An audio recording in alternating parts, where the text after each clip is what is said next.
Bon, à ce que je sais, bien sûr, le café le plus ancien, le plus célèbre, c'est le café Procope qui porte son nom grâce à un de ses premiers propriétaires. Et qui est très chic à l'intérieur. Il y a là plein de choses très intéressantes dans les vitrines, comme par exemple le chapeau de Napoléon Bonaparte.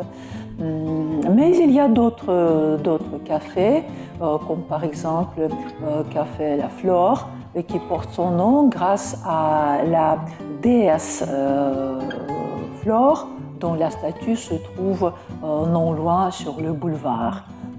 Et un autre café aussi très renommé, très connu, c'est le café qui s'appelle Les Deux Magots, qui a aussi une histoire très intéressante. Initialement, c'était une boutique où on vendait des tissus en soie.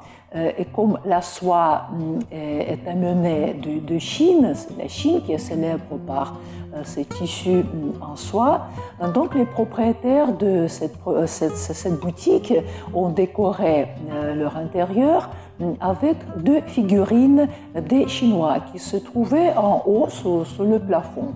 Après, donc la boutique a été vendue et de nouveaux propriétaires qui ont fondé le café, ils ont décidé de garder ces deux figurines, donc qu'on appelle les deux magots, et le café a reçu le même nom, les deux magots.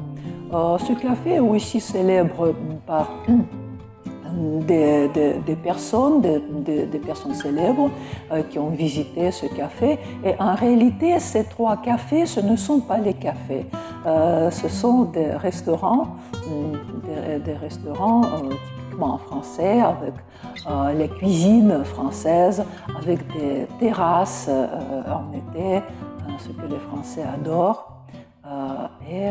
Donc voilà, c'est le symbole, on peut dire, les cafés littéraires, ils sont vivants, il y a toujours des événements, des activités qui ont lieu à l'intérieur de ces cafés, donc ils vivent, ils bougent, et là c'est la partie de la vie française, de la vie parisienne.